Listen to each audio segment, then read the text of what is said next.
ஆடி மாதம் அப்படின்னாலே பல சிறப்புகள் இருக்கு. நம்ம நேயர்கள் பார்த்துட்டு வராங்க. அதுல வந்து இறுதியாக வரக்கூடிய வெள்ளிக்கிழமையில நம்ம அனுஷ்டிக்கிறது வந்து வரலட்சுமி விரதம். ஸோ பொதுவாக இந்த வரலட்சுமி விரதம் அப்போ நம்ம ஆலயங்கள் செல்ல தேவையில்லை. நம்மளை தேடி லக்ஷ்மியே நம்ம இல்லத்துக்கு வரக்கூடிய ஒரு சிறப்பான விரதமாக இந்த வரலட்சுமி விரதம் அமைந்திருக்கு. நம்ம கிட்ட என்ன இருக்கோ, நம்மளுடைய கர்மாக்கு அம்பாள் என்ன கொடுத்தாலோ அதை வச்சு நம்ம பூஜையை ரொம்ப சிறப்பான முறையில் மகிழ்ச்சியா, குடும்ப ஒற்றுமையா, உற்றார் உறவினர்களுக்கு பகிர்ந்து கொடுத்து அந்த பூஜையை சிறப்பாக முடிக்கணும். குறிப்பா பஞ்சாங்கம் அப்படின்னு எடுத்துக்கிட்டோம்னா, இந்த பஞ்சாங்கத்தில் இருக்கக்கூடிய விஷயங்கள் தான் பஞ்சபூத தத்துவத்தை இயக்கக்கூடியது. பஞ்சபூதத்தை சுருக்கிய வடிவமே பஞ்சாங்கம். சுக்கிரவாரம் மகாலட்சுமிக்கு உகந்தது. எப்பொழுதுமே வரலட்சுமி விரதம் வெள்ளிக்கிழமை தான் வரும். ஸோ நமக்கு அது என்னன்னா சுக்கிரவாரத்தை குறிக்கக்கூடிய மகாலட்சுமிக்கு உகந்த நாளாக வந்தது. இந்த வரலட்சுமி விரதனுடைய அடிப்படையே தனலட்சுமி வழிபடுறது தான். ஸோ நம்ம இந்த தனலட்சுமி அப்படின்னு எடுத்துக்கிட்டாலே இந்த ரிஷபராசியில தான் அம்பாளுடைய முழு அனுகிரகமும் இருக்கிறது.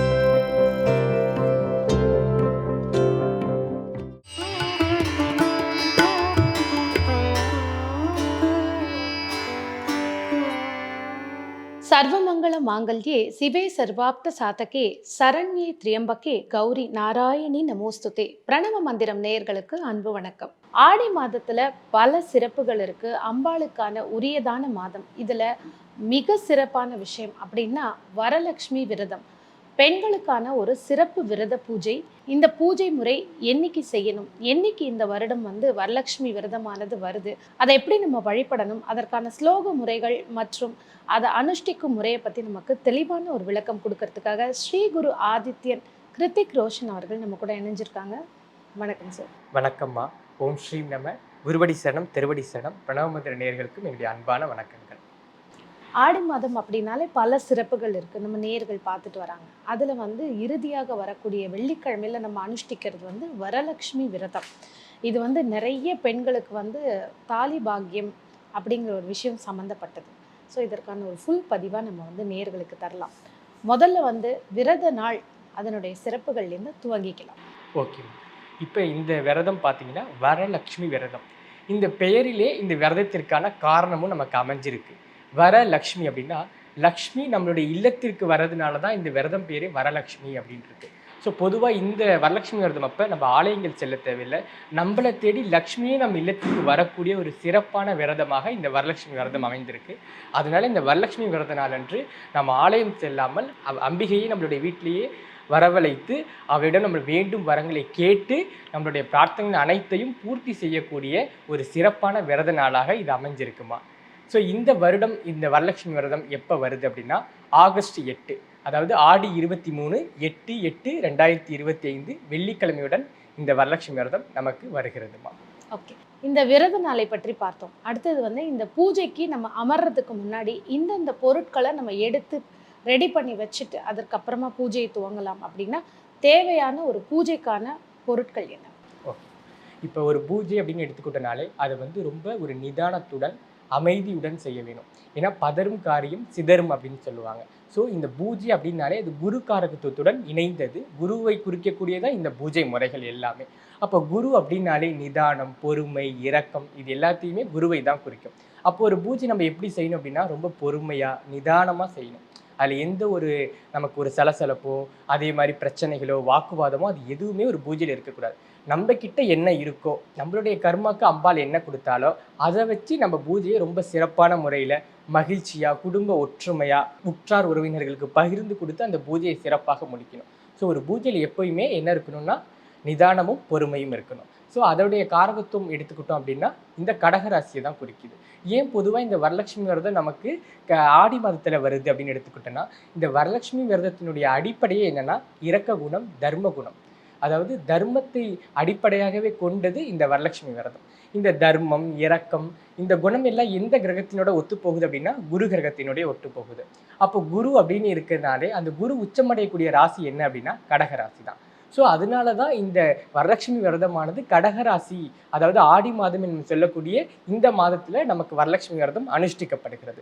ஏன் குறிப்பாக இது அம்பாளை கும்பிடுறோம், ஏன் லக்ஷ்மியை கும்பிடுறோம் அப்படின்னு எடுத்துக்கிட்டோம் அப்படின்னா, அந்த கடகராசி அப்படின்னு எடுத்துக்கிட்டாலே சந்திரனுடைய வீடு. ஸோ மகாலட்சுமி எடுத்துக்கிட்டாலே அவள் சந்திரனுடைய வடிவானவள், சந்திர சகோதரி. ஸோ கடகராசினா நீர் வீடு. நீரில் தான் மகாலட்சுமி தோன்றியவள், பார்க்கடலில் தோன்றியவள் மகாலட்சுமி. அப்போ அதனால தான் இந்த வரலட்சுமி விரதத்தை ஆடி மாதத்தில் அனுஷ்டிக்கக்கூடிய ஒரு விரதமாக அமைச்சிருக்காங்க. இது ஏன் இன்னும் குறிப்பாக பெண்களுக்கான ஒரு விரதம்னா, மீண்டும் அது சந்திரனுடைய வீடு, சந்திரனுக்கான மாதம்.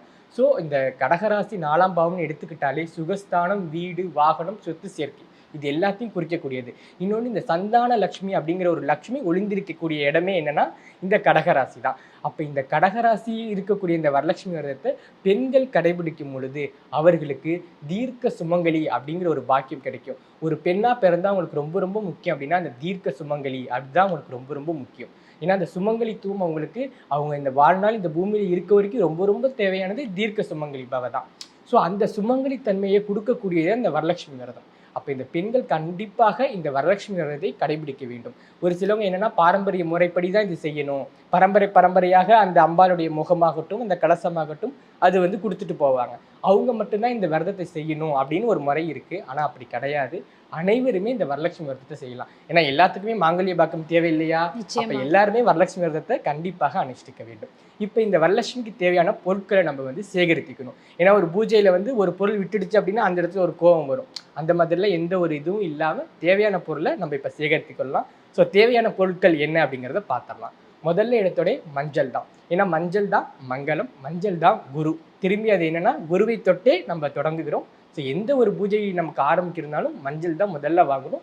ஸோ மஞ்சள், குங்குமம், சந்தனம், அதே மாதிரி நெய், திரி, தீப்பெட்டி, ஊதுபத்தி, சாம்பிராணி புகை, அதே மாதிரி இந்த கலசத்திற்குள் போட வேண்டிய முக்கிய மூலப்பொருட்கள் என்ன அப்படின்னா ஜாதிக்காய், ஜாதிபத்திரி, வசம்பு, வால்மிளகு, பச்சை கற்பூரம், ஏலக்காய், கிராம்பு, பச்சை அரிசி, பாசிப்பருப்பு, காதோல கருகமணி, வெண்முத்து, வெள்ளி வில்வம் அல்லது வில்வ பத்திரம், வெள்ளி நாணயம், ஸ்ரீசக்கர நாணயம், தங்க நாணயம் அல்லது தங்க நகை, பாரம்பரிய நகை, ஆடிப்பெருக்கில் வாங்கிய நகை, அதே மாதிரி வெளியில் இருக்கக்கூடிய மாம்பழம், அதே மாதிரி வாழைத்தாறு, குபேர சாவி, எலுமிச்சை பழம், அதே மாதிரி வரலட்சுமி விரதத்துக்கு தேவையான கலசம், தேங்காய், மஞ்சள் தடவிய தேங்காய், மா இலை, 2 குத்துவிளக்கு, அதே மாதிரி இதில் முக்கியமான ஒரு பத்திரம் அரச இலை.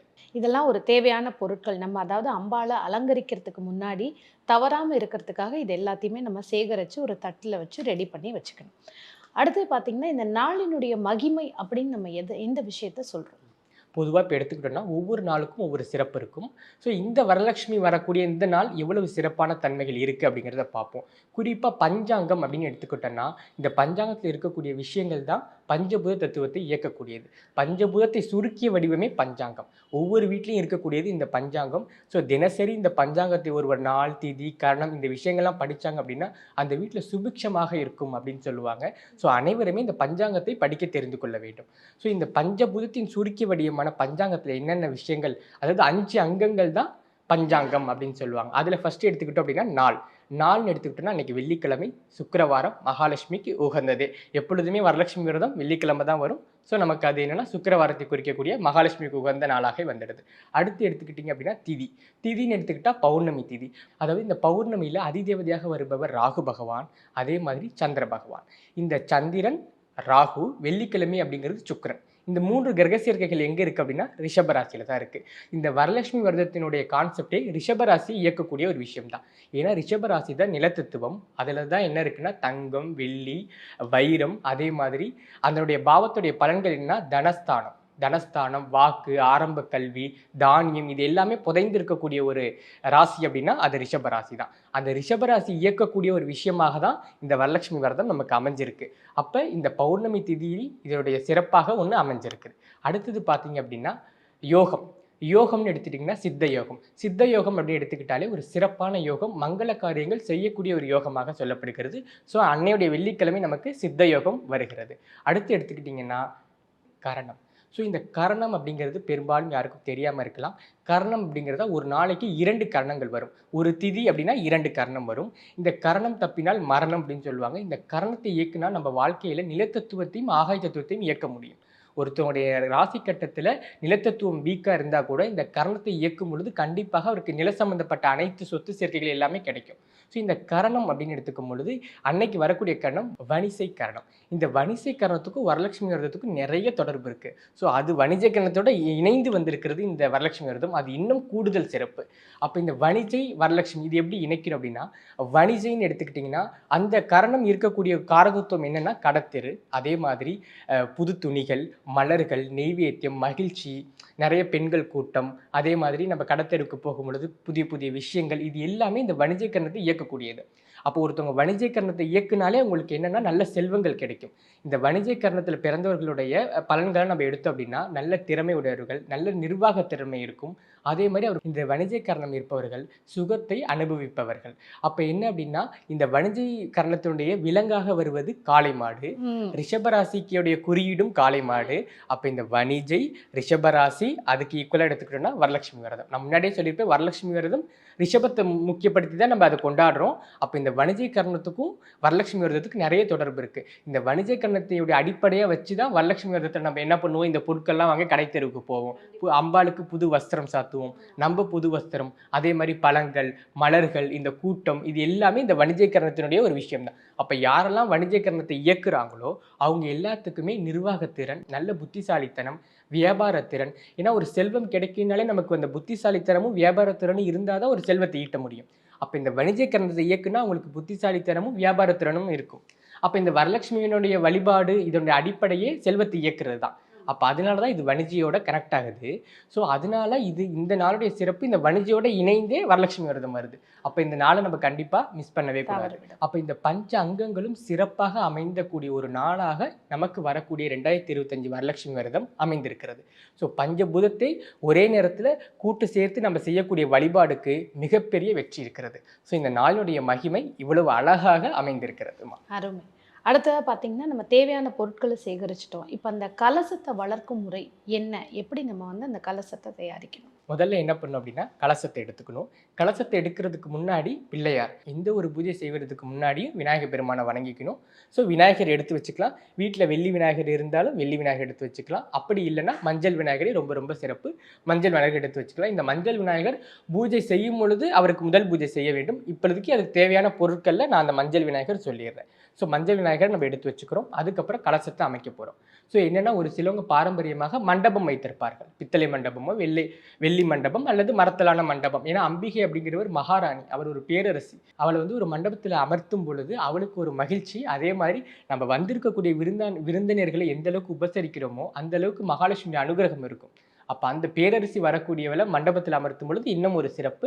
ஸோ இல்லாதவரும் கவலைப்பட வேண்டாம். மனை அல்லது முக்காலி வைத்து அம்பாளை அமர்த்தலாம். கண்டிப்பாக அடுத்தடுத்த வருடம் அவள் இன்னும் பல விஷயங்களை நமக்கு அள்ளி கொடுக்கக்கூடிய ஒரு அம்பிகையாகவே வரலட்சுமி வரத்தை அள்ளி கொடுக்கக்கூடிய ஒரு திருமகளாகவே நம்ம வீட்டுக்கு வருவாங்க. ஸோ மண்டபம் இருப்பவர்கள் மண்டபத்தை எடுத்துக்கொள்ளலாம், மனை எடுத்துக்கலாம். அது மனையை நம்ம என்ன பண்ணால் நல்ல பன்னீர் விட்டு முழுக வேண்டும். அதுக்கப்புறம் வாழை இலை போட்டு அதில் பச்சரிசி போட வேண்டும். பச்சரிசி அப்படின்னா 5 பிடி பச்சரிசி அதில் போட்டுக்கணும். ஏன் குறிப்பாக 5 பிடி பச்சரிசி அப்படின்னு எடுத்துக்கலாம். இந்த 5 பிடின்னு எடுத்துக்கிட்டோம்னாலே நிறைய விஷயங்கள் இந்த 5 நம்பரில் இருக்குது. இப்போ 5ன்னு எடுத்துக்கிட்டோம்னா பஞ்சபூதம் அப்படிங்கிறது 5. அதே மாதிரி அம்பாளுக்கு ரொம்ப பிடித்தது 5ஆம் நம்பர். ஏன் இந்த 5 அப்படின்னா அம்பாளுக்கு ஸ்ரீ பஞ்சமி அப்படிங்கிறது ரொம்ப ரொம்ப விசேஷமான ஒன்று. ஸ்ரீ பஞ்சமியில் தான் அம்பாள் தோன்றியதாக சொல்லுவாங்க. அதாவது கார்த்திகை மாசத்தில் வரக்கூடிய பஞ்சமி பிளஸ் அனுஷமும் சேர்ந்து வரும். இந்த அனுஷம் அப்படிங்கிறது தான் மகாலட்சுமி பிறந்த நட்சத்திரம். ஸோ இந்த பஞ்சமி அப்படின்னா 5. ஸோ அதனால இதில் 5 பிடி பச்சரிசி போடுறோம். அதே மாதிரி பஞ்சபூதத்தினுடைய அடிப்படையிலையும் நம்ம 5 பிடி அப்படிங்கிறதுல ஒரு 5 பிடி பச்சரிசி அதில் போடுறோம். அதுக்கப்புறம் என்ன பண்ணால் அதில் கொஞ்சம் மஞ்சள் போட்டுக்கலாம். இந்த பச்சரிசியை நம்ம அக்ஷதையாகவும் பயன்படுத்திக்கலாம். அக்ஷதையை போட்டு மஞ்சள் ஒரு ஸ்பூன் நெய் விட்டு பச்சரிசி போட்டு அக்ஷதையாகவும் அதை நிரப்பி அதற்கு மேலேயும் கலசத்தை வைத்துக்கலாம். இல்லை வெறுமான பச்சரிசி போட்டு நம்ம மஞ்சள் கொஞ்சம் அதில் விட்டுக்கலாம். அதுக்கப்புறம் என்ன பண்ணணும்னா கலசத்தை வைக்கணும். ஸோ கலசத்தில் என்ன பண்ணணும்னா 3/4 பச்சரிசி போடணும். ஸோ பச்சரிசி ஒரு சில வழக்கம் நீர் விடுவாங்க. ஸோ நீரினுடைய சுருக்கிய வடிவம் தான் பச்சரிசி. கிரக காரகத்துவம் பார்த்தீங்கன்னா நீருனாலும் சந்திரன் தான், பச்சரிசினாலும் சந்திரன் தான். அதனால் நீரை விட்டு பண்ணுறதுனாலும் பண்ணலாம், இல்லை பச்சரிசி வைக்கிறதா இருந்தாலும் வைத்துக்கொள்ளலாம். ஸோ பச்சரிசி 3/4 நம்ம அதில் நிரப்பிடுறோம். அதுக்கப்புறம் பச்சரிசியோடு நம்ம என்ன பண்ணால் பாசிப்பருப்பு இணைக்கணும். எப்பயுமே அரிசியை தனியாக போடக்கூடாது. பாசிப்பருப்பு அப்படிங்கிறது குரு காரகத்துவம். அப்போ இந்த பச்சை அரிசிங்கிறது சந்திரன் காரகத்துவம். ஸோ இதில் பாசிப்பருப்பு போடும்பொழுது சந்திர குரு சேர்க்கை. இந்த சந்திர குரு சேர்க்கை தான் எங்கே இருக்குது? கடகராசியில் இருக்குது. ஓகேங்களா. அந்த சந்திரகுரு சேர்க்கை தான் கஜகேசரி யோகம்னு சொல்லுவாங்க. இந்த கஜகேசரி யோகம் எந்த ஜோஷத்தினாலும் நம்மளால் விலக முடியும். ஸோ பாசிப்பருப்பை இதில் நம்ம போட்டுறோம். அடுத்து என்ன, வாசனை தன்மையில தான் மகாலட்சுமி வீற்றிருக்கிறார். ஸோ அதில் நம்ம என்ன பண்ணணும் அப்படின்னா, ஜாதிக்காய், இது எல்லாமே இரட்டைப்படையில் போட்டுக்கலாம். ஜாதிக்காய், ஜாதி பத்திரி, ஏலக்காய், கிராம்பு, வசம்பு. குறிப்பாக ஏன் வசம்பு அதில் போடுறோம் அப்படின்னா, வசம்பு அப்படின்னாலே வசியம்னு அர்த்தம். அப்போ மகாலட்சுமி வசியம் செய்யக்கூடிய, அதாவது இருக்கக்கூடிய அம்பாலே வசியம் செய்து அதில் வைக்கிறோம். வசியம் அப்படின்னா அன்பு, அதாவது அம்பாளை வந்து மேலும் அன்போடு அந்த இடத்துல அமைக்கிறது தான் வசியம் அப்படின்னு சொல்லக்கூடிய விஷயம். வசம்புக்கு அப்புறம் ஏலக்காய் போடுறோம். அடுத்து பச்சை கற்பூரம், அப்புறம் வால்மிளகு, இது அனைத்தையுமே அதில் போட்டுக்கிறோம். அதுக்கப்புறம் என்னென்னா எலுமிச்சை பழம். எலுமிச்சை பழம் அப்படிங்கிறது ராஜக்கனி அப்படின்னு சொல்லுவாங்க. ஸோ அந்த எலுமிச்சை பழத்தை சுத்தமாக எடுத்துக்கொள்ள வேண்டும். அது சப்த கன்னிகளினுடைய சுருக்கிய வடிவம். சப்த கன்னிகள் அப்படிங்கிறத சப்த தாதுக்கள் அப்படின்னு சொல்லுவாங்க. அதாவது நம்ம உடம்புல 7 தாதுக்கள் இருக்குது. அப்போ அந்த 7 தாதுக்களுடைய வடிவம் தான் சப்த கன்னிகள். அதனுடைய சுருக்கி வடிவம் தான் இந்த எலுமிச்சை பழம். அப்போ அதில் போடும் பொழுது இந்த கலசம் அப்படின்னு எடுத்துக்கிட்டாலே ஒரு அம்பாளை உயிரோட்டமாக இருக்கக்கூடியது. அந்த அம்பாளுக்கு ஒரு 7 சத்துக்கள் கொண்டு வரணும் இல்லையா, அதனால இந்த எலுமிச்சை பழத்தை அதில் நம்ம உள்ள கலசத்திற்குள்ள போடுறோம். அதுக்கப்புறம் எடுத்துக்கிட்டிங்க அப்படின்னா, முதல்ல நம்ம என்ன போடணும், மஞ்சள் போடணும். மஞ்சள் கிழங்காக போடணும். மஞ்சள் கிழங்கு தான் தங்கத்தினுடைய முதல் வடிவம். அதாவது குரு அப்படின்னா தங்கம், அதே மாதிரி மஞ்சள் அப்படின்னாலும் தங்கம். ஸோ ஃபஸ்ட்டு என்ன பண்ணுறோம் அப்படின்னா, மஞ்சள் கிழங்கு. அதுக்கப்புறம் பாரம்பரிய நகை. இந்த பாரம்பரிய நகைக்கு ஒரு தனி பெருமை இருக்கிறது. ஏன்னா பாரம்பரியம் அப்படின்னு எடுத்துக்கிட்டோம்னா சூரியனை குறிக்கும். அப்போ நம்மளுடைய பாரம்பரியமாக நம்மளுடைய மூதாதையர்கள் கொடுத்த அந்த நகையை வரலட்சுமி விரதத்தில் போடும் பொழுது சூரிய காரகத்துவம் நம்ம ரொம்ப சிறப்பாக இந்த இடத்துல செயல்படும். அடுத்து என்ன பண்ணும் அப்படின்னா, வெண்முத்து. வெண்முத்து 2 போடுகிறோம். அதுக்கப்புறம் வெள்ளி வில்வம் இருந்தால் வெள்ளி வில்வ பத்திரம், அப்படி இல்லைன்னா நமக்கு வில்வ பத்திரம் இயற்கையாக கிடைக்கக்கூடிய வில்வ பத்திரம், அதையுமே நம்ம அது உள்ள போடலாம். வில்வ பத்திரம் போடுறப்ப ஓம் ஸ்ரீம் நம அப்படிங்கிற ஒரு மந்திரத்தை சொல்லி அந்த வில்வ பத்திரத்தை போடலாம். இந்த ஒவ்வொரு பொருட்களையும் போடும் பொழுதே இந்த ஓம் ஸ்ரீம் நம அப்படிங்கிற மந்திரத்தை நம்ம சொல்லலாம். இந்த ஓம் ஸ்ரீம் நம அப்படின்னு எடுத்துக்கிட்டோம்னா மகாலட்சுமியை 1000 முறை துதித்ததற்கான சமம். ஒரு வாட்டி இந்த ஓம் ஸ்ரீம் நமன்னு சொன்னோம்னா மகாலட்சுமியை 1000 முறை துதித்ததற்கான சமம். ஸோ இது வந்து பீஜ மந்திரம்னு சொல்லுவாங்க. ஸோ இந்த ஓம் ஸ்ரீம் நம அப்படிங்கிறதையும் சொல்லலாம், இல்லை ஓம் மகாலட்சுமி நமகா அப்படின்னு சொல்லி ஒவ்வொரு பொருளையும் நம்ம அந்த கலசத்துக்குள்ளே சேர்க்கணும். இப்போ என்ன அப்படின்னா, முத்து போட்டுட்டோம், அதுக்கப்புறம் வில்வபத்திரம் போட்டுட்டோம். அதுக்கப்புறம் என்னென்னா, நம்ம ஆடிப்பெருக்கில் வாங்கிய நகையை இந்த கலசத்தில் நம்ம சேர்க்கணும். ஏன் அப்படின்னா, அந்த ஆடிப்பெருக்கு வாங்கிய நகை என்னென்னா, அது பெருக்கி தரக்கூடிய ஒரு நகை. குறிப்பாக இந்த கலசம் அப்படிங்கிறது ஒரு அட்சய பாத்திரம். இதில் நம்ம என்னென்ன பொருட்கள் போடுகிறோமோ அது எல்லாமே அடுத்த வருடம் நமக்கு வளரும், சிறப்பாக கிடைக்கும். ஸோ நம்ம இந்த வரலட்சுமி பூஜையை பொறுத்தளவுக்கு நம்மிடம் உள்ள பொருட்கள் உயர்ந்த ரக இந்த நிலத்தத்துவ பொருட்களான தங்கம், வெள்ளி, வைரம், இது எல்லாத்தையுமே அந்த கலசத்தில் போடும் பொழுது ஒவ்வொரு வருடமும் அம்பாள் நமக்கு பெருக்கி கொடுப்பாள். ஸோ எல்லாருமே வந்து கலசத்தை வெறுமாக நம்ம கலசம் தேங்காயோட நிறுத்திக்கொள்ளாமல் அம்பாள் நம்மளுடைய தகுதி எந்த அளவுக்கு உயர்த்தியிருக்காளோ அதுக்கேற்ற மாதிரி அந்த கலசத்துலேயும் நம்ம என்ன பண்ணால் பொருட்களை போடணும். ஸோ அதுக்கப்புறம் என்ன பண்ணுறோம் அப்படின்னா, வைரம், நம்ம கிட்டே இருக்கக்கூடிய வைர நகைகள், இல்லை இப்போ நம்ம புதிதாக வாங்கக்கூடிய வைர நகை அதுவுமே போடலாம். ஸோ புதிய நகை ஒன்று வாங்கியிருந்தீங்க அப்படின்னா அந்த புதிய நகையும் அதில் நம்ம சேர்த்து கொள்ளலாம். இப்போ என்னென்னா, வெள்ளி மாம்பழம், அதே மாதிரி இந்த வெள்ளி மாம்பழம் அப்படிங்கிறது சுக்கிரனுக்குரிய ஒரு காரகத்துவம். அதே மாதிரி வெள்ளி வாழைத்தார், இந்த வெள்ளி வாழைத்தார் அப்படிங்கிறது குருவை குறிக்கக்கூடியது. ஸோ இந்த வாழைத்தார் இருக்க இடம் எல்லாமே நிதானத்தன்மையோட பொறுமையாக செயல்படக்கூடிய ஒரு காரகத்துவத்தை இயக்கக்கூடியது. ஸோ இதெல்லாம் இருக்கிறவர்கள் இதெல்லாம் இதில் போட்டுக்கலாம். வெள்ளி, வாழைத்தார், இந்த விஷயங்கள் எல்லாமே நம்ம இந்த கலசத்திற்குள் போட்டுறோம். அதுக்கப்புறம் காதோல கருகமணி, இது பாரம்பரியமாக செய்பவர்கள் இந்த காதோல கருகமணியை அதில் போட்டுக்கலாம். அதே மாதிரி வெற்றிலை பாக்கு ஒரு சில பேர் போடுவாங்க. ஸோ அந்த வெற்றிலை பாக்கு, கண்ணாடி வளையல்கள் போடுவாங்க. அந்த அவங்கவுங்களுடைய பாரம்பரிய முறைப்படி நம்ம அந்த விஷயங்களை அதில் சேர்த்துக்கலாம். அந்த பாரம்பரியத்தை நம்ம கைவிடாமல் அவங்கவுங்க நம்ம மூதாதையர்கள் என்ன சொன்னார்களோ அந்த கலசத்தில் நம்ம அந்த பொருட்களையுமே தாராளமாக போட்டுக்கொள்ளலாம்.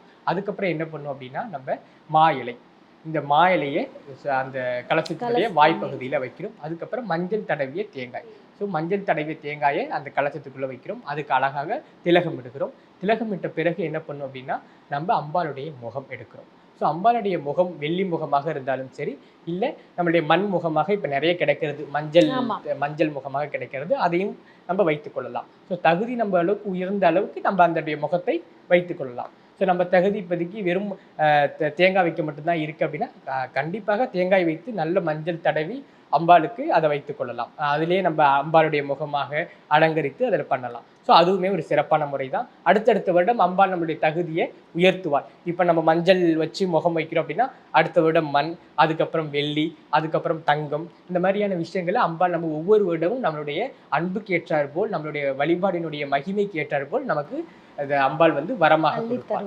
இந்த முகம் அப்படின்னு எடுத்துக்கிட்டாலே ரிஷபராசி தான். முகத்தை குறிக்கக்கூடியது ரிஷபராசி, அதுதான் சுக்கிரனுடைய வீடு. ஸோ இதுலேயுமே இந்த கிரக காரகத்துவத்தை நம்ம புகுத்தும் பொழுது அம்பாளுக்கு இந்த ரிஷபராசி அப்படிங்கிறத நம்ம எடுத்துக்கிட்டோம்னாலே இதுதான் தனஸ்தானம். இந்த வரலட்சுமி விரதனுடைய அடிப்படையே தனலட்சுமி வழிபடுறது தான். ஸோ நம்ம இந்த தனலட்சுமி அப்படின்னு எடுத்துக்கிட்டாலே இந்த ரிஷபராசியில் தான் அம்பாளுடைய முழு அனுகிரகமும் இருக்கிறது. ஸோ நம்ம இந்த முகத்தையும் அந்த அம்பாளுக்கு நல்ல அலங்காரம், ஏன்னா அம்பாள் வந்து பார்த்தீங்க அப்படின்னா அலங்கார பிரியை. ஏன்னா அவருடைய மணாளன் யாருன்னா அலங்கார பிரியன் விஷ்ணு பகவான். ஸோ அழகுக்கே அழகு சேர்ப்பவள் யாருன்னா மகாலட்சுமி. ஸோ அவளை வந்து நல்ல ஒரு அழகான மை விட்டு அம்பாளுக்கு அதோடைய முகத்தை அலங்கரிக்கிறதெல்லாம் அவங்கவுங்களுடைய கற்பனை திறன்கள் அதெல்லாம் பயன்படுத்தி அழகாக அம்பாளை வந்து அலங்கரித்து கொள்ளலாம். அதன் பிறகு என்ன பண்ணலாம் அப்படின்னா ஜடை அலங்காரம். ஸோ அம்பாள் மகாலட்சுமியை குறிக்கும் பொழுது இந்த ஜடை ரொம்ப ஒரு முக்கியமான சொல்லப்படுது. ஏன்னா அம்பாள் ஸ்ரீ சுத்தத்தில் என்ன சொல்றாங்க அப்படின்னா அம்பாள் வந்து தேனடை கொண்ட ஜடை வைத்திருக்கிறவள் அப்படின்னு சொல்லுவாங்க. ஏன்னா அவள் ஜடையில் இருக்கக்கூடிய அந்த மலர்களை வண்டு மொய்க்குமா, அந்த அளவுக்கு அவருடைய ஜடையை முக்கியமாக ஸ்ரீ சுத்தத்தில் சொல்லப்படுகிறது. ஸோ வாய்ப்பு இருப்பவர்கள் நல்ல ஜடை, அந்த ஜடைக்கு தாளம்பூவை கொண்டு அலங்கரித்தால் இன்னும் ஒரு சிறப்பு. ஓகேங்களா? இப்போ இதெல்லாம் பண்ணிட்டு அம்பாளுக்கு வந்து வஸ்திரம் சாட்டணும். வஸ்திரம் எப்படின்னு எடுத்துக்கிட்டிங்கன்னா நல்ல ஒரு பட்டு வஸ்திரமாக அம்பாளுக்கு சாட்டலாம். அது என்னென்ன கலர்களில் யூஸ் பண்ணலாம் அப்படின்னா பிங்க் கலர், அதே மாதிரி வெண்பட்டு, அதே மாதிரி மஞ்சள் நிறம், ரெட் கலர். இந்த ரெட் கலருக்கு அதிகமான பணத்தை ஈர்க்கக்கூடிய ஒரு வசியம் இருக்குது. அது என்ன ரெட் கலர் அப்படின்னா மூலாதார சக்கரம் நிலவசியம். ஸோ நல்ல ரெட் கலர், ஜொலிக்கும் ரெட் கலரில் கோல்டன் பார்டர், அதையும் பயன்படுத்தி மகாலட்சுமியை அது போட்டுக்கலாம். பூஜை பண்ணக்கூடிய லக்ஷ்மியின் அம்சமாக இருக்கக்கூடிய பெண்களும் அதே நேரத்தில் அன்னைக்கு புடவை கட்டினாலும் இன்னும் ஒரு சிறப்பான விஷயம். அப்போ இந்த ரெட் கலர் அப்படிங்கிறது ஒரு பணவசியத்திற்கான ஒரு கலர். ஸோ பெண்களும் இந்த நிறப்புடவையை அணிந்தே நமக்கு மகாலட்சுமிக்கு பூஜை பண்ணிக்கலாமா. ஓகே. ஸோ இப்போ நம்ம எப்படி வந்து கலசத்தை வளர்க்கணும், அம்பாளை அலங்காரம் பண்ணியாச்சு, இப்போ ரெடி பண்ணி வச்சாச்சு. அடுத்தது அம்பாளை எப்படி அழைக்கணும், லக்ஷ்மியை அழைக்கும் முறைகள் என்ன? அம்பாள் வந்து பார்த்தீங்க அப்படின்னா ஒரு மகாராணி, பேரரசு. என்னன்னா பார்க்கடலின் நாயகி அவள். அவள் இருக்கக்கூடிய இடமே சுபிக்ஷம் நிறைந்த இடமாக இருக்கும். அவள் வரக்கூடிய இடம் நம்மளுடைய இல்லமாக இருக்கிறது. ஸோ வீட்டை நம்ம அலங்காரம் பண்ணிக்கணும். முதல் நாளே வீடு நல்லா சுத்தப்படுத்திட்டு கோமியம், இந்த கோமியம் அப்படிங்கிறது கங்கை தீர்த்தத்துக்கு இணையானது. ஏன்னா மகாலட்சுமி வாசம் செய்ய இடமே பசுவினுடைய பின்பக்கம் தான்.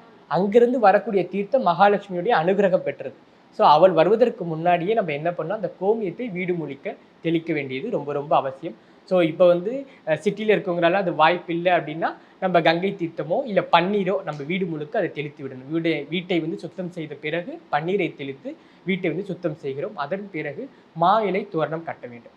21 எண்ணிக்கையில் மா இலை தோரணம் நிலைவாசலை நம்ம கட்டிக்கிறோம். அதே மாதிரி வாழை மரம், சின்ன சின்ன வாழை மர கன்றுகள் இருக்கும்.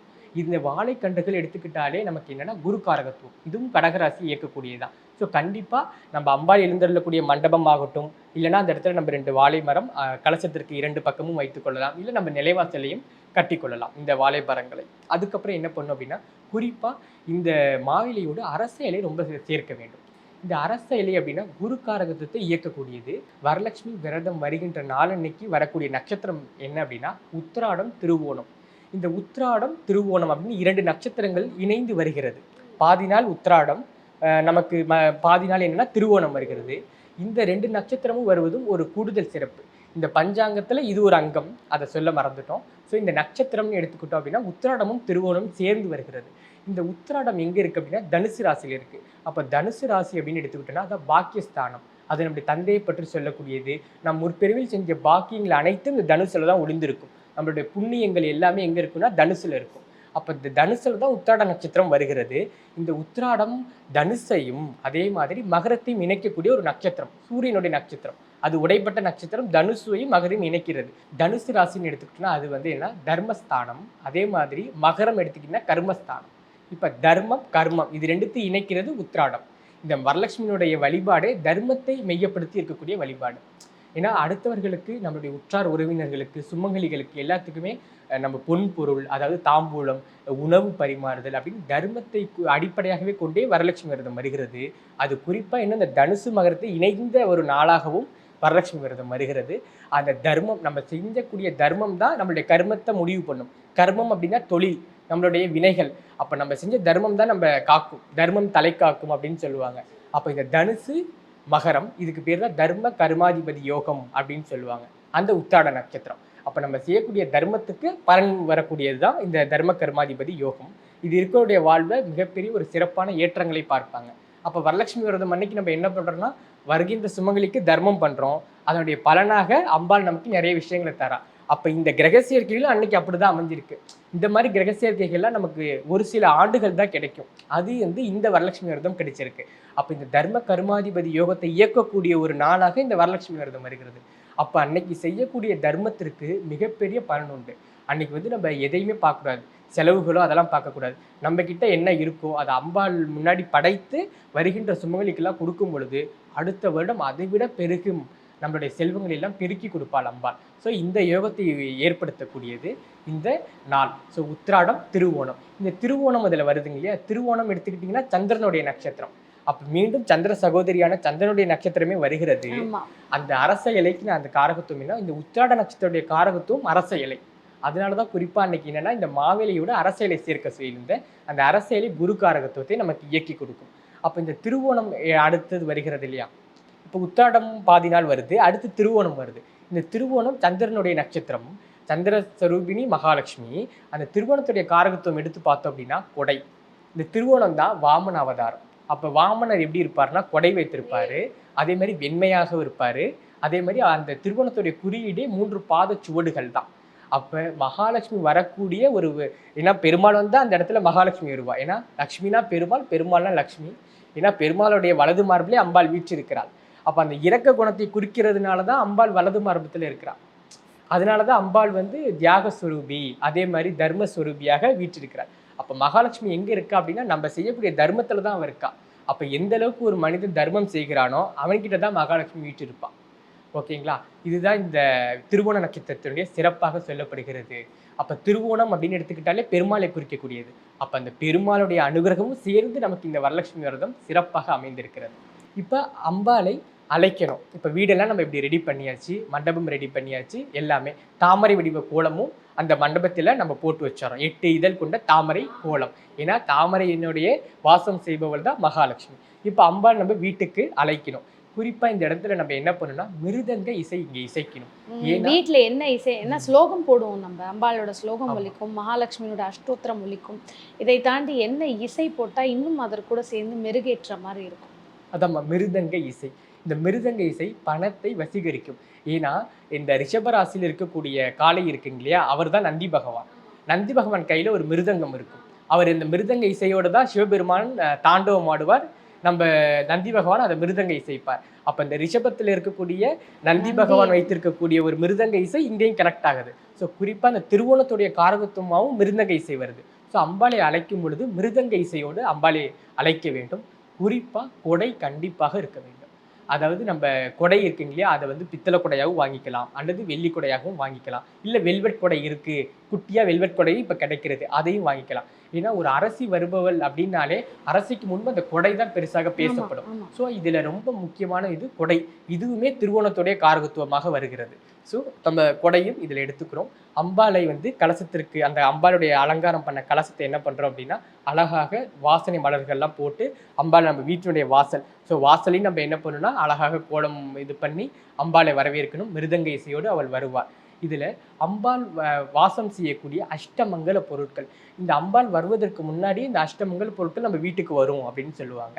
அந்த 8, அதாவது அஷ்டமங்கலம்னா 8 பாவை பெண்கள் என்ன பண்ணுவாங்க அப்படின்னா அந்த அஷ்டமங்கல குறியீடுகளை தாங்கி இருப்பாங்களாம். அந்த அஷ்டமங்கல குறியீடு தாங்கி இருக்கப்பே அம்பாள் வரக்கூடிய ஒரு காட்சியாக அந்த காட்சி வந்து அம்பாள் வர்ணிக்கக்கூடிய ஸ்ரீசூக்தத்தில் இருக்கு. அப்போ அந்த அஷ்டமங்கல பொருட்களை நம்ம இந்த இடத்துல அம்பாள் வருவதற்கு ஒரு தட்டில் வந்து எடுத்து வைத்துக் கொள்ளணும். அதே மாதிரி அம்பாளை வரவேற்கிறதுக்கு ஆரத்தி தட்டு. இந்த அஷ்டமங்கல பொருட்கள் என்னென்ன அப்படிங்கிறதையும் நம்ம பார்த்துக்கணும். அதாவது கும்பம், ஸ்வஸ்திக் சின்னம், வெண் சாமரம், வலம்புரி சங்கு, அதுக்கப்புறம் என்னென்னா குத்து விளக்கு, அதுக்கப்புறம் குடை, தாமரை. இது எல்லாமே இந்த அஷ்டமங்கல குறியீடுகளாக வரும். அதே மாதிரி நந்தி பகவானும் இதில் ஒரு குறியீடாக வருவார். ஆனால் நந்தி பகவான் அப்படிங்கிறது நம்ம வெளியில் இருந்தால் வச்சுக்கொள்ளலாம். அதற்கு பதிலாக தாமரை, வெண்சாமரம், குடை இந்த மாதிரியான பொருட்கள் வைத்தாலும் மகாலட்சுமியுடைய அஷ்டமங்கல பொருட்களில் அது ஈடாக இருக்கும். ஸோ இது எல்லாத்தையுமே ஒரு தாம்பலத்தில் நம்ம வச்சுக்கணும். ஏன்னா இந்த பொருட்கள் மகாராணி வரவேற்கக்கூடிய ஒரு பொருட்கள். இதை ஒரு தாம்பலத்தில் வச்சுக்கிறோம். அதே மாதிரி அம்பாளை வரவேற்க ஆரத்தி, நல்ல மிருதங்க இசையோடு நல்ல ஒரு ஊதுபத்தி புகையோடு அம்பாளை நம்ம வந்து என்ன பண்ணணும்னா வீட்டிற்கு அழைக்க வேண்டும். அம்பாளை அழைத்து அழகாக அவளுடைய மண்டபத்திலோ பீடத்திலோ அவளை அமர வைத்து விட வேண்டும். இதுதான் அம்பாளை வரவேற்கும் ஒரு முறை. இப்போ என்னால் அஷ்டமங்கல பொருட்கள் வாங்க முடியல, இல்லை அது கிடைக்கல அப்படின்னு எடுத்துக்கிட்டிங்க அப்படின்னா, இந்த அஷ்டமங்கல பொருட்களை பச்சை அரிசி மாவு, பச்சை அரிசி மாவில் பச்சை கற்பூரம், இடித்த பச்சை கற்பூரம் போட்டுட்டு அம்பாள் இருக்கக்கூடிய அந்த மண்டபத்தில் அழகாக இந்த 8 அஷ்டமங்கல குறியீடுகளை தாராளமாக நம்ம வரைந்து வைத்து விடலாம். இந்த அஷ்டமங்கல குறியீடு என்ன அப்படிங்கிறத நம்ம நேயர்களுக்கும் நீங்கள் அதில் போட்டு காமிங்க. அதுக்கேற்ற மாதிரி அவர்கள் கோலமாகவும் இதை போட்டுக்கொள்ளலாம். அம்பாளுடைய மண்டபத்திற்கு முன்னாடி இதை கோலமாக வரைந்து வைத்துக் கொள்ளலாம். அருமை. அடுத்ததாக வழிபடும் நேரம். வழிபடும் நேரம் இப்போ என்ன அப்படின்னா, அம்பாளை வந்து அழைக்கும் முறைகள் இருக்கு இல்லையா, அது வந்து ஒரு சிலவர்கள் வியாழக்கிழமை மாலை நேரத்தில் அழைப்பார்கள், ஒரு சிலவர்கள் வெள்ளிக்கிழமை காலையில் அழைப்பாங்க. இல்லை அப்படின்னா நம்ம படமாக வழிபடுபவர்கள் வெள்ளிக்கிழமை மாலையும் வழிபடலாம். அப்போ இந்த வியாழக்கிழமை அம்பாளை அழைக்கிறோம் அப்படின்னா மாலை நேரத்தில் 4:40 7 மணி இந்த நேரத்திற்குள் அம்பாளை நம்ம வீட்டிற்கு நான் சொன்ன முறைகளோட அம்பாளை அழைத்து மண்டபத்தில் அமைத்து விடலாம். இல்லை நான் வெள்ளிக்கிழமை காலையில் தான் அம்பாளை வீட்டுக்கு அழைக்கிறேன் அப்படின்னா 6 7 மணி அந்த சுக்கிரஹோரை நேரத்திலே அம்பாளை என்ன பண்ணலாம் அப்படின்னா, அந்த வெண்சாமரம் வீச புடையுடன் நம்மளுடைய திருமகள் சுக்கிரஹோரையிலே நம்ம வீட்டில் கால் வைக்கும் பொழுது கண்டிப்பாக நம்ம வீடு சுபிச்சம் பெறும், சுக்கிரகாரகம் எல்லாமே பெருகும். ஸோ வெள்ளிக்கிழமை காலையிலையும் 6 to 7 இந்த நேரத்தில் அம்பாளை என்ன பண்ணலாம் அப்படின்னா தாராளமாக வீட்டிற்கு அழைக்கலாம்.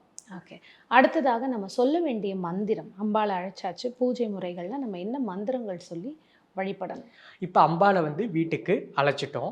ஸோ அழைத்த உடனே வியாழக்கிழமை மாலையே அம்பாளுக்கு என்ன பண்ணால் வெண்பொங்கல் நெய்வேத்தியம் வைக்கலாம்.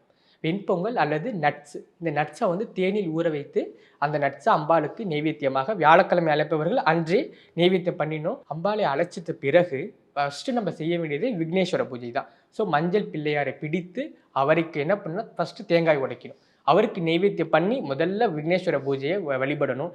எந்த ஒரு தடையுமின்றி இந்த வரலட்சுமி தேவி நம்ம வீட்டுக்கு வந்திருக்காங்க, அவங்கக்கிட்ட நல்ல பூஜை செய்து அவங்ககிட்ட நல்ல வரங்களை பெற்று மீண்டும் அம்பாளை வந்து எந்த ஒரு தங்கு தடையுமின்றி மீண்டும் அவளை வழி அனுப்பணும் அப்படின்னு விநாயகர்கிட்ட நம்ம என்ன பண்ணணும்னா நல்ல பிரார்த்தனை செய்து பிள்ளையார் பூஜையை நம்ம முடிச்சிடுறோம். கண்டிப்பாக தேங்காய் உடைக்க வேண்டும் பிள்ளையாருக்கு.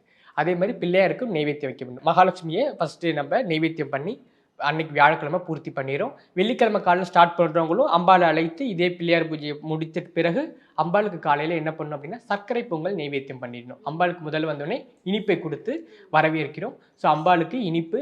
ஸோ 3 காலமுமே அம்பாளுக்கு நம்ம நெய்வேத்தியம் வைக்கணுமா, அதாவது காலை மாலை மதியம் இந்த 3 நேரமுமே அம்பாளுக்கு நெய்வேத்தியம் வைக்கணும்.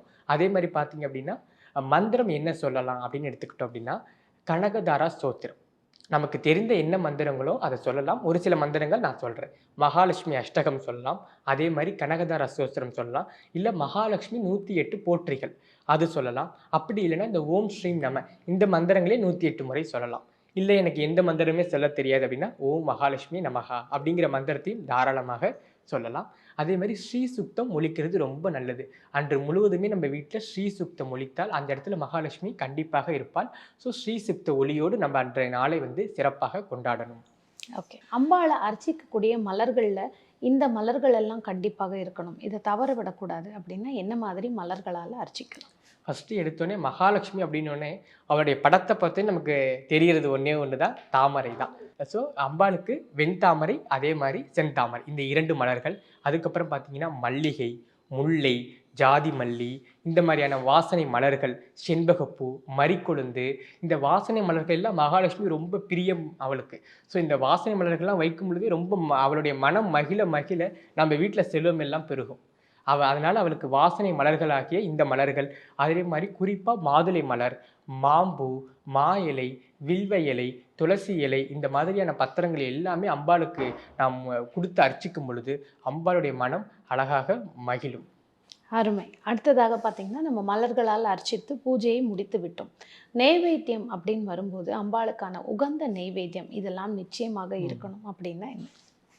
நான் இந்த நெய்வேத்திய முறைகள் அப்படிங்கிறது சொல்லிடுறேன். 3 வேளையும் அம்பாளுக்கு நெய்வேத்தியம் பண்ணணும் அப்படின்னு சொல்லியிருந்தேன். அதே மாதிரி பிள்ளையாருக்கும் மறந்துடாமல் அவருக்கும் நெய்வேத்தியம் பண்ணணும். அவரும் நம்மளுடைய பூஜைக்காக அங்கே வந்து வீற்றிருக்கிறார், காத்திருக்கிறார். ஸோ அவருக்கும் நம்ம நெய்வேத்தியம் பண்ணிட்டு அப்புறம் அம்பாளுக்கு 3 வேளையும் நம்ம நெய்வேத்தியம் பண்ணிக்கணும். இந்த 3 வேளை நெய்வேத்திய நேரம் என்ன அப்படின்னா காலையில் 6லிருந்து 7, மதியம் 1 to 2 சுக்கிரஹோரை, அதே மாதிரி மாலை 6 மணி. இந்த மாலை 6 மணி தான் நம்ம ரொம்ப விமர்சையாக செய்யணும். ஏன்னா அதுதான் மகாலட்சுமிக்குரிய நேரமாக சொல்லப்படுகிறது. ஸோ அந்த காலையில் செய்யக்கூடிய பூஜை இருக்குங்க இல்லையா, அது வந்து நம்ம குடும்பத்தார்களோடு சேர்ந்து செய்ய வேண்டும். அன்னைக்கு நம்மளுடைய கணவன், மனைவி, குழந்தைகள், மாமனார், மாமியார் யாரெல்லாம் இருக்காங்களோ உற்றார் உறவினர், அதாவது நம்மளுடைய குடும்பத்தார்கள் மட்டும் செய்யக்கூடிய பூஜை அன்னைக்கு வெள்ளிக்கிழமை காலையில் செய்யணும். அன்னைக்கு என்ன பண்ணும் அப்படின்னா காலையில் பூஜை முடித்த பிறகு நோன்பு கயிறு. இந்த நோன்பு கயிறு மகாலட்சுமி விரதத்தில் ரொம்ப முக்கியம். ஸோ இது வந்து மஞ்சள் சரடாகவே, அதாவது நோன்பு கயிறாக இல்லாமல் மஞ்சள் சரடாகவே என்ன பண்ணும் அப்படின்னா மகாலட்சுமி பூஜையில் வைத்து விட்டு கணவன் என்ன பண்ணும் அப்படின்னா மனைவிக்கு கட்டிவிட வேண்டும். கணவன் வந்து எப்படின்னா மேற்கு முகமாகவும் மனைவி கிழக்கு முகமாகவும் நின்று என்ன பண்ணுன்னா இந்த மாங்கல்ய சேடை கட்டிக்கொள்ள வேண்டும். கணவன் கையால் வெத்தலைப்பாக்கு, வாழைப்பழம் அதை பெற்றுக்கொண்டு அதுக்கப்புறம் என்ன பண்ணுன்னா கணவன் கையால் மாங்கல்யத்தை கட்டிக்கொள்ள வேண்டும். இது ஏன் அப்படின்னா ஒரு சில கணவர்கள் அப்படின்னு எடுத்துக்கிட்டோம், ஜாதகர்கள் பார்த்துக்கிட்டிங்கன்னா பலதார யோகம் இருக்கும். அப்போ இந்த 2 முறை ஒருவருக்கே நம்ம அந்த மாங்கல்யம் தாரம் பண்ணும் பொழுது அந்த தோஷங்கள் எல்லாமே விலகும். ஸோ அதனால தான் மகாலட்சுமி விரதத்தில் தீர்க்க சுமங்கலி, அதே மாதிரி இந்த நமக்கு ஒருவனுக்கு ஒருத்தி, ஸோ அது ரொம்ப முக்கியம் இல்லையா. அதனால அந்த பலதார யோகத்தை நீக்கக்கூடிய ஒரு சூக்ஷமம் இந்த மஞ்சள் சரடு கயிறாக இருக்கிறது. ஸோ இந்த கணவன் கையால் காலையிலே மனைவி வந்து கட்டிக்கொள்ள வேண்டும். குடும்ப நபர்களும் மஞ்சள் சரடு இருக்குங்களா, மஞ்சள் கயிறை வந்து எல்லாருமே தன்னுடைய வலது கைகளால் என்ன பண்ணும் அப்படின்னா கட்டிக்கொள்ள வேண்டும். நம்மளுடைய தாய் இருந்தாங்க அப்படின்னா தாயுடைய கைகளில் கட்டிக்கொள்ளலாம். அதே மாதிரி இந்த மஞ்சள் சரடை வந்து மனைவி கட்டிக்கிறாங்க இல்லையா, அதன் பிறகு குழந்தைகள், குடும்பத்தில் இருக்கவங்க எல்லாருமே கட்டிக்கலாமா. ஓகே. இதில் இப்போ நிறைய பேர் வந்து வேலை பளு காரணமாக அவருடைய கணவர் வந்து வீட்டில் இருக்கலாம், இல்லை வெளியூரில் இருக்கலாம், இல்லை அத்தை மாமா இவங்கெல்லாம் இல்லாமல் இருக்கலாம். அப்படி இருக்கிறவங்க யார் கையால் கட்டிக்கலாம்? நம்ம பக்கத்தில் இருக்கக்கூடிய தீர்க்க சுமங்கலியாக இருக்கக்கூடியவர்கள், அப்படி இல்லை அப்படின்னா சுகாசினி பெண்கள். சுகாசினி பெண்கள் அப்படின்னா பழுத்த சுமங்கலிகள், அதாவது 60-70 ஆன சுமங்கலிகளாக இருப்பாங்க இல்லையா, அவங்க கையால் இந்த நோன்பு கயிறை வந்து தாராளமாக நம்ம கட்டிக்கலாம். ஸோ காலையில் நைவேத்தியம் பண்ணுறோம் அப்படின்னா சர்க்கரை பொங்கல் சொல்லியிருந்தேன். மதிய நேரத்தில் என்னென்னா நட்ஸ் அம்பாளுக்கு நைவேத்தியம் பண்ணிடும். மாலை நேரத்தில் என்னென்ன வகைகள் அம்பாளுக்கு வைக்கணும் அப்படிங்கிறத நம்ம பார்ப்போம். ஃபஸ்ட்டு என்னன்னா பால் பாயாசம், கற்கண்டு பொங்கல், அதே மாதிரி கொழுக்கட்டை, பூரண கொழுக்கட்டை ரொம்ப ரொம்ப முக்கியம். ஏன் பூரண கொழுக்கட்டைனா இது உத்திராட நட்சத்திரத்துடைய காரகத்துவமாகவும் வருகிறது. ஆனால் கண்டிப்பாக வரலட்சுமி விரதத்தில் கொழுக்கட்டை இருக்க வேண்டும். ஸோ கொழுக்கட்டையில் நம்ம எள்ளு சேர்க்காமல் கொழுக்கட்டை செய்ய வேண்டும். அதே மாதிரி பால் பாயசத்துலேயும் ஜவ்வரிசி சேர்க்காமல் பால் பாயசம் செய்ய வேண்டும். ஸோ அடுத்தடுத்து உணவுகள் நமக்கு இனிப்பு பதார்த்தங்கள் எல்லாமே வைத்துக்கொள்ளலாம். அம்பாளுக்கு எலுமிச்சப்பழ சாதம், அதே மாதிரி புளி சாதம், நமக்கு என்ன கலவை சாதங்கள் இருக்கிறதோ, ஆனால் உப்பு காரம் எதுவுமே சேர்க்கப்படாது. அதில் வெங்காயம், மசாலா பொருட்கள், பூண்டு இது எதுவுமே சேர்க்காமல் அம்பாளுக்கு நம்ம படைக்க வேண்டும். அதே மாதிரி உளுந்த வடையும் அந்த இடத்துல நம்ம சேர்த்து கொள்ளலாம். அதுக்கப்புறம் பல வகைகள் எல்லாமே வைக்கலாம். மா, பலா, வாழை, ஆப்பிள், விளாம்பழம், பேரிக்காய், இந்த எந்த பழங்கள் நம்ம கைகளில் கிடைக்குதோ அது அத்துணை பழங்களும் வைக்கலாம். குறிப்பாக என்னென்னா அன்னாசி பழம். இந்த அன்னாசி பழம் அஷ்டலட்சுமி யோகத்தை குறிக்கக்கூடியது. இந்த அன்னாசி எங்கே இருக்குது அப்படின்னா சுவாதி நட்சத்திரத்தினுடைய குறியீடு என்னென்னா தேன் கூடு, அதன் வடிவமாகவே இருக்கிறது அன்னாசி பழம். அது பார்த்தீங்கன்னா இனிப்பு இருக்கும், புளிப்பு இருக்கும், எல்லாமே சேர்ந்து இருக்கக்கூடிய ஒரு பழம். அது சுக்கரத்தன்மையை அதிகரிக்கக்கூடியது. இதில் ஊதுபத்தி கூட பைனாப்பிள் ஊதுபத்தி நம்ம ஏற்றும் பொழுது இன்னும் வந்து மகாலட்சுமி விஷயத்திற்கு நல்ல ஒரு ஏதுவாக இருக்கும். இந்த பைனாப்பிள் கிடைச்சிது அப்படின்னா பைனாப்பிளையும் வச்சுக்கலாம். ஏன்னா இந்த வரலட்சுமி விரதமே அஷ்டலட்சுமியை ஒன்றாக வழிபடுவது, அதுதான் இந்த வரலட்சுமியுடைய தாத்பரியம். ஏன்னா ஒரு லட்சுமி இருந்தால் ஒரு லட்சுமி இருக்க மாட்டாங்க, வித்யாலட்சுமி இருந்தால் தானியலட்சுமி இருக்க மாட்டாங்க, தனலட்சுமி இருந்தால் வித்யாலட்சுமி இருக்க மாட்டாங்க. ஸோ ரொம்ப முக்கியமான லட்சுமிகள் யார் அப்படின்னா வீரலட்சுமி, வித்யாலட்சுமி, தனலட்சுமி, இவங்கெல்லாம் ரொம்ப ரொம்ப முக்கியமான லட்சுமிகள். ஸோ இந்த அஷ்டலட்சுமி ஒன்று சேரக்கூடிய ஒரு நாளாக வரலட்சுமி விரதம் இருக்குது. ஒரு மனிதனுக்கு அஷ்டலட்சுமி தேவை. ஏன் அஷ்டலட்சுமி எடுத்துக்கிட்டோம் அப்படின்னா ஒரு மனிதனுக்கு இந்த பஞ்சபூதம் சொல்லியிருந்தேன், பஞ்சபூதம் இல்லாமல் 3 விஷயங்கள் இருக்கிறது. அது என்ன அப்படின்னா சூரியன், சந்திரன், ஆன்மா. இந்த 8 விஷயங்களும் ஒரு மனிதன் வாழ்க்கையில் ரொம்ப ரொம்ப முக்கியம். அப்போ இந்த 8 விஷயங்கள் தான் 8 லட்சுமியாக நமக்கு இருக்கிறார்கள். ஸோ அந்த 8 லட்சுமியை வழிபடக்கூடிய அந்த 8 லட்சுமி சேர்ந்து வரலட்சுமியாக நம்ம வீட்டுக்கு வரக்கூடிய நாள் தான் வரலட்சுமி விரதம். ஸோ கண்டிப்பாக அன்று வரலட்சுமியை இந்த மாதிரியான முறைகளில் நம்ம வழிபடணும். ஓகே. இப்போ நைவேத்தியம் பண்ணி அம்பாளுக்கு பூஜையை முடிச்சாச்சு, அதுக்கு அடுத்தது செய்யக்கூடிய விஷயம் என்ன? இப்போ என்னென்னா இந்த மாலை நேரத்தில் நம்ம பூஜையெல்லாம் பண்ணுறோம். அதே மாதிரி சுமங்கலி பெண்கள் கண்டிப்பாக 9 சுமங்கலிகள் இல்லை 7 குறைந்தபட்சம் 7 சுமங்கலிகள் அன்னைக்கு நம்ம வீட்டுக்கு வந்திருக்கணுமா. ஸோ 7 சுமங்கலிகள் அல்லது 9 சுமங்கலிகள், இந்த சுமங்கலிகளில் ஒருவராக அம்பிகையே வருவதாக தாத்பரியம். அதனால கண்டிப்பாக 9 சுமங்கலிகள் 11 சுமங்கலிகள் எல்லாத்தையும் நம்ம வீட்டுக்கு வர வைத்து அனைவரும் சேர்ந்து அம்பாளை பூஜிக்க வேண்டும். ஒரு பஜனையாக நல்ல ஊதுபத்தி மனத்தோடு நெய் விளக்கு ஏற்றி நம்ம என்ன பண்ணணும், அம்பிகை வழிபடணும். ஸோ இந்த எல்லா சுமங்களையும் சேர்ந்து அம்பாளுக்கு பாராயணம் பாடி முடித்த பிறகு ஆரத்தியெல்லாம் காட்டி எல்லா சுமங்கலிக்கும் இந்த மஞ்சள் சரடு கயிறு இருக்குங்களே அது எல்லா சுமங்கலிகளுக்கும் நம்ம கொடுக்கணும். அதே மாதிரி வந்த சுமங்கலிகள் அனைவர்களுக்குமே நம்ம அந்த அம்பாளுக்கு நெய்வேத்தியம் வைத்தோம் பார்த்தீங்களா, அந்த பலகாரங்கள் அதே மாதிரி நெய்வேத்தியங்கள் இது எல்லாமே அம்பாளுக்கு நெய்வேத்தியம் பண்ண பிறகு எல்லா சுமங்கலிகளுக்கும் நம்ம வயிறார இலப்போட்டு இன்னைக்கு சாப்பிட வைத்து கண்டிப்பாக அதில் ஒரு சுமங்கலியாக மகாலட்சுமியும் வருகிறாள் அப்படிங்கிறது ரொம்ப ஒரு ஐதீகமாகவே இருக்கிறது.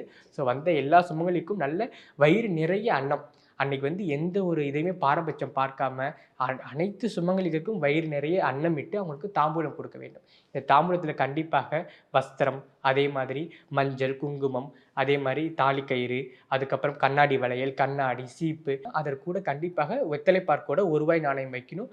நம்மளுடைய தகுதி அடுத்த வருடம் வெள்ளி நாணயம் ஒன்று வைப்பதற்கான ஒரு வாய்ப்பை அம்பாள் கண்டிப்பாக தருவாள். ஸோ இந்த மாதிரியான தாம்பூலத்தை பெண்கள் கையால் கொடுத்து நம்ம என்ன பண்ணணும்னா அவர்களிடம் ஆசீர்வாதம் பெற்றுக்கொள்ளலாம் இந்த வரலட்சுமி விரதம் அன்று. இப்போ சிறப்பாக பூஜை நடத்தி முடிச்சாச்சு. இந்த புனர் பூஜை அப்படிங்கிறது எப்போ செய்யணும்? ஏன்னா நிறைய பேர் வியாழக்கிழமை அம்பிகையை அழைச்சிருவாங்க, நிறைய பேர் வெள்ளிக்கிழமை காலையில் தான். இவர்கள் எப்பப்போ புனர் பூஜை செய்து அம்பாளை திருப்பி நம்ம அவளுடைய இடத்துக்கே நம்ம சேர்க்கலாம். இப்போ என்னென்னா வியாழக்கிழமை அம்பாளை மாலை அழைக்கிறவங்க என்ன பண்ணணும் அப்படின்னா சனிக்கிழமை காலையில் 7:10 7:40 இந்த மணியில் புனர்பூஜை செய்யணும். அதே மாதிரி வெள்ளிக்கிழமை காலையில் நாங்கள் அம்பாளை அழைத்திருக்கோம் அப்படின்னா ஞாயிற்றுக்கிழமை 7 to 8 சுக்கிரஹோரை. ஸோ அந்த டைமில் அம்பாளை புனர்பூஜை செய்யலாம். அது வெள்ளிக்கிழமை அழைத்தவர்கள் சனிக்கிழமையும் தாராளமாக செய்து கொள்ளலாம். இப்போ இந்த புனர்பூஜை இதை நம்ம எப்படி அம்பாளை எந்த அளவுக்கு அம்பாளை ஒரு ஆரவாரத்துடன் ஒரு மகிழ்ச்சியோட அம்பாளை எந்த அளவுக்கு நம்ம அழைச்சோமோ அதே அளவுக்கு அடுத்த வருடம் அம்மா தாயே இந்த வருடம் நாம் வேண்டிய அத்தனை பிரார்த்தனையும் சிறப்பாக பெற்று அடுத்த வருடமும் நீ இன்னும் எங்கள் வாழ்க்கையை மெருகேற்ற வரணும் அப்படின்னு சொல்லி அம்பாளுக்கு ஒரு நன்றி சொல்லி திரும்பி நம்ம புனர்பூஜையான அந்த பொருட்களை நம்ம எடுக்கணும். இப்போ எப்படி அம்பாளை என்ன பண்ணணும் அப்படின்னா ஃபஸ்ட்டு அம்பாளுக்கு ஒரு நெய்வேத்தியம் வைக்கணும். அது ஒரு சக்கரை பொங்கல், எப்படி சக்கரை பொங்கல் கொடுத்து வரவேற்றமோ அதே மாதிரி சக்கரை பொங்கல் கொடுக்கணும். ஸோ சனிக்கிழமை காலையில் செய்பவர்கள் காலையில் அந்த டைமில் சக்கரை பொங்கல் செய்து அம்பாளுக்கு நெய்வேத்தியம் பண்ணிவிட்டு அம்பாளை நம்ம மனதார வேண்டி அம்பாள்கிட்ட மனமுருக கேட்டோம்னா கண்டிப்பாக நம்ம பிரார்த்தனை எல்லாமே வெற்றி அடையும். இப்போ என்ன அப்படின்னா புனர்பூஜை அம்பாளுக்கு நெய்வேத்தியமான பிறகு என்ன பண்ணணும்னா அந்த அம்பாளுடைய கலசம் இருக்குங்களே அதை அழகாக எடுக்கணும். அம்பாள் இப்போ எங்கே சேர்க்கணும் அப்படின்னா சமையலறையில் சேர்க்கணும். ஏன்னா சமையலறை தென்கிழக்கு திசையை குறிக்கக்கூடியது. தென்கிழக்கு திசை தான் ரிஷபராசியோடைய காரகத்துவம். ஸோ அம்பாள் இப்போ எங்கே கொண்டு போகணும் அப்படின்னா அவர் இருக்கக்கூடிய இடத்திற்கான சமையலறையிலே அம்பாளை சேர்க்க போகிறோம். ஸோ அம்பாள் தானிய லட்சுமியாகவும் இருக்கிறார். இப்போ சமையலறையில் முக்கியமான ஒரு பொருளே தானியம் தான், அரிசி வைக்கக்கூடிய அந்த பானை. ஸோ அம்பாளுடைய கலசத்தை அப்படியே எடுத்துகிட்டு நம்ம என்ன பண்ணோம் அந்த டைமில் அழகாக அரிசி பானைகளுக்குள்ளே நம்ம அம்பாளை சேர்த்துடணும். அதுக்கப்புறம் என்ன பண்ணணும்னா அடுத்த நாள் என்ன பண்ணணும்னா அந்த கலசத்துக்கூடிய தேங்காயை நம்ம ஒரு இனிப்புக்கு பயன்படுத்தி கொள்ளலாம். அந்த அரிசி, பாசிப்பருப்பு இதெல்லாம் நம்ம உணவோடு நம்ம அரிசி வைக்கக்கூடிய அந்த அரிசி பானையிலே சேர்த்துடலாம். அந்த தங்கம், அதே மாதிரி நம்ம போட்டிருக்கக்கூடிய நகைகள் எல்லாமே நம்ம பணப்பெட்டியில் அனைத்தையுமே சேர்த்து விடலாம். அதே மாதிரி இந்த வாசனை பொருட்கள் எல்லாத்தையுமே பணப்பெட்டியில் நம்ம வச்சுக்கலாம். அந்த பொருட்கள் எல்லாமே மகாலட்சுமி வசியத்தை ஏற்படுத்தக்கூடிய பொருள். ஸோ அந்த பொருட்கள் எல்லாமே நம்ம பணப்பெட்டியில் சேர்த்துறது ரொம்ப ரொம்ப ஒரு சிறப்பான ஒரு விஷயமா இருக்கும். இது அம்பிகையே நம்ம பழையபடி அழகாக வழி அனுப்பி விட்டோம். நிறைய பேர் பார்த்துட்டு இருக்கிறவங்களுக்கு என்னென்னா வரலட்சுமி பூஜை பண்ணுறோம், ஆனால் இதற்கான வரலாறு கதை அப்படின்னு இருக்கும். நம்ம நேயர்களுக்காக ரொம்ப ஒரு குறுகிய நேரத்தில் அவங்களுக்கு அதனுடைய தாத்பரியத்தை கதையாக நீங்கள் சொல்லுங்கள். ஓகே. ஏன்னா இவ்வளவு சிறப்புகள் இந்த பூஜையில் இருக்குது. எப்படி அம்பாள் நம்ம வீடு தேடி வரா, எப்படி நமக்கு கேட்கக்கூடிய பிரார்த்தனைகளை பூர்த்தி செய்கிறா. அப்போ இவ்வளவு பெரிய ஒரு மகத்தான ஒரு பூஜையாக இது இருக்கிறது, பிரபலமான பூஜையாக இருக்கிறது. ஏன் இந்த பூஜைக்கு இவ்வளவு ஒரு சிறப்பு அப்படின்னு நம்ம கேட்கும் பொழுது இந்த பூஜையை மகாலட்சுமியே தன் வாயால் சொன்ன பூஜை. அதனால தான் இந்த பூஜைக்கு இவ்வளவு சிறப்புகள் இருக்கிறது. இது ஒரு சின்ன கதை சுருக்கமாக நம்ம பார்த்துடலாம். அப்படின்னா சாருமதி அப்படிங்கிற ஒரு பெண் இருக்காங்க. இந்த பெண் என்ன பண்ணுறாங்கன்னா தன்னுடைய கணவர், அவர் கணவர் வேலைக்கு செல்பவர், அவர் வேலைக்கு சென்று பணம் ஈட்டுவது தான் அந்த குடும்பம் ஓடிட்டு இருக்கு. ஸோ இவங்களுடைய மாமனார் மாமியார், அப்போ வீட்டிலேருந்து அந்த பெண் என்ன பண்ணுறாங்கன்னா தன்னுடைய மாமனார் மாமியார் இவர்களையே தெய்வமாக பாவிக்கிறார். அவர்கள் தான் அம்மையப்பன் போல் நினைத்து அவர்களுக்கு பணிவிடை செய்வதே அவருடைய கடமையாக நினைத்து தன்னுடைய கணவன், மாமனார், மாமியார் இவங்க 3 பேருக்கும் சிறப்பாக அவள் என்ன பண்றான்னா பணிவிடை செய்கிறார். அவங்களுடைய மனம் நோகாம, ஏன்னா வயதானவர்கள் அப்படின்னாலே நமக்கு சிடு சிடுன்னு வார்த்தைகள்லாம் பேசுவாங்க. ஆனா அவருடைய மனதை நோகாம அவங்களுக்கு அத்தனை பணிவிடைகளும் வீட்டில இருந்து அந்த பெண் செய்றா. ஸோ இதை பார்த்த மகாலட்சுமி ரொம்ப வியக்கிறா. இப்படி ஒரு பெண் வந்து மாமனார் மாமியார் வந்து போற்றுகிறாளே அப்படின்னு அம்பாள் வந்து சிறக்கிறா. அவருடைய கனவில் தான் அம்பாள் வரா. இப்ப தெரியும் மகாலட்சுமி எங்க இருக்கிறா அப்படின்னா அன்புலையும் பணிவிடையிலையும் இரக்கத்துலையும் தான் இருக்கிறா. நம்ம செய்யக்கூடிய வழிபாடுகளோ பூஜை முறைகளோ இல்லை, நம்ம மற்றவர்களுக்கு கொடுக்கக்கூடிய தர்மம் தானம், அதே மாதிரி நம்ம வைத்திருக்கக்கூடிய பயபக்தி, குடும்பத்துக்குன்னு ஒரு பயபக்தி இருக்கும். அதில் தான் மகாலட்சுமி இருக்கா. நம்மளுடைய கணவர், நம்மளுடைய குழந்தைகள், நம்மளுடைய மாமனார் மாமியாருக்கு நம்ம கையால் அழகா உணவு சமைத்து அந்த குடும்பம் மகிழ்ச்சியா இருக்கு பார்த்தீங்களா, அந்த இடத்துல தான் மகாலட்சுமி அழகாக வீற்றிருக்கிறாள். ஏன்னா மகாலட்சுமி அலைமகள்னு சொல்லுவாங்க. அதாவது ஒரு இடத்துல தங்க மாட்டான்னு. ஆனா எந்த குடும்பத்துல மகிழ்ச்சியும் இந்த மாதிரி குடும்பம் ஒற்றுமையும் இருக்கோ அங்க மகாலட்சுமி நிலைத்து நிற்கிறாள். ஓகேங்களாமா? இப்ப இதுதான் இந்த கதையினுடைய விஷயம். இப்ப அம்பாள் வந்து சாருமதியினுடைய கனவிலே வந்து இந்த மாதிரி ஆவணி மாதம் அப்படி இல்லைன்னா ஆடி மாதம் வருகின்ற பௌர்ணமிக்கு முன்னாடி வரக்கூடிய வெள்ளிக்கிழமை அந்த நாளப்ப இந்த பூஜையை செய்யணும், இந்த மாதிரியான வழிமுறைகள் செய்யணும்னு அம்பாளே சொன்ன விஷயம். இந்த வழிமுறைகள் எல்லாமே அம்பாள் சொன்ன விஷயம். இந்த மாதிரி சுமங்கலிகளை அழைத்து அவர்களுக்கு தாம்பூலம் கொடுக்க வேண்டும் அப்படின்னு மகாலட்சுமி தன் வாயால் உரைத்ததுனால தான் இந்த பூஜைக்கு இவ்வளவு மகிமைகள் இருக்கு. ஸோ இந்த பூஜையை கரெக்டாக சாருமதி அந்த வரலட்சுமி விரதத்தை கடைபிடித்து அம்பாள் வந்து என்ன பண்றா அப்படின்னா அவளுக்கு அருள் கொடுக்குறா. அந்த வந்திருந்த சுமங்கலிகளுக்குமே இந்த பூஜையில கலந்துக்கிட்டாங்க இல்லையா, அவர்களுமே என்ன பண்றாங்க அப்படின்னா அவர்களுடைய வீடும் சுபிச்சமாகிறது. அப்ப நம்மளால செய்ய முடியலனா கூட இந்த செய்யக்கூடிய வீடுகளில் போய் அம்பாளை பிரார்த்தனை செய்தாலும் ஒரு நல்ல ஒரு மாற்றமும் ஏற்றமும் அம்பாள் கொடுப்பாள். அருமை. ஏன்னா நம்மளுடைய நேர்கள் எல்லாருக்குமே வந்து இதனுடைய தாத்பரியம் தெரியும். ஆனா வரலாறோட சேர்த்து சொல்லும் பொழுது அந்த பூஜையின் மகத்துவம் என்ன, அதை நம்ம ஏன் செய்யணும், அதை இனிமே தொடர்ந்து எதற்காக செய்யணும் அப்படின்னு ஒரு நல்ல ஒரு விளக்கம் கிடைச்சிருக்கும். எல்லோருக்குமே சகல சௌபாகியங்கள் கிடைக்கணும். இனிய வரலட்சுமி தின நல்வாழ்த்துக்கள். உங்களுக்கு வரலட்சுமி விரத நல்வாழ்த்துக்கள்மா. நம்மளோட பிரணவ மத நேயர்களுக்கும் வரலட்சுமி விரத நல்வாழ்த்துக்கள். அனைவருமே தங்களுடைய தகுதிக்கு ஏற்றார் போல அம்பாள் கொடுத்த பாக்கியத்திற்கு அந்த வரலட்சுமி விரதத்தை கண்டிப்பாக ஆரம்பியுங்கள். கண்டிப்பாக உங்கள் வாழ்க்கை படிப்படியாக முன்னேறி சிறப்பான ஒரு வாழ்க்கையை நீங்கள் எட்டுவீங்க. ஸோ எல்லாருமே இந்த வரலட்சுமி விரதத்தை கடைபிடிங்க. நன்றி.